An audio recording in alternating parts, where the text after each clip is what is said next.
Ang saya naman, nakikipag-agawan na yung dalawang Junakis ko sa paghuhugas ng pinggan. Si Zeki nagpupumiglas dyan. Gusto niya din maghugas ng pinggan. Kapag nililigo si Zeki, ayaw ng paawat mga mare. Naglihi ata siya sa tubig mga mare.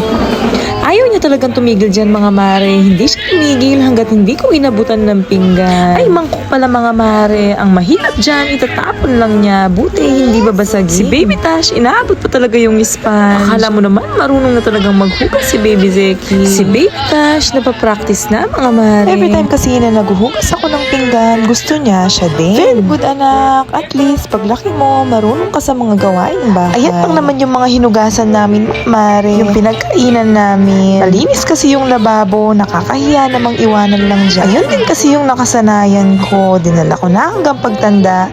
Dapat matutunan din ni Baby Tash. Ibinaba ko na dyan si Baby Zeki mga mare para tumahimik na siya. Ayan, tuwa-tuwa. Akala mo naman makakatulong siya. Ang galing naman ng Baby Tash ko na yan. Maaasahan na siya. Nagiging banding na din namin to mga mare. Mas mabuting habang bata pa sila ay matuto na sila. Paggising nga ni Baby Tash, siya din yung nagtatapon ng mga used diapers niya. Pati yung mga dirty clothes niya, alam niyang ilagay sa laundry basket. Hindi na siya kailangang utusan. Kapag nakita niya, dadaputin ka. Ang sekreto nga pala dyan mga mare, may reward siya kapag gumagawa siya ng hanggang dito na lang mga mare. Salamat sa panonood. Paalam!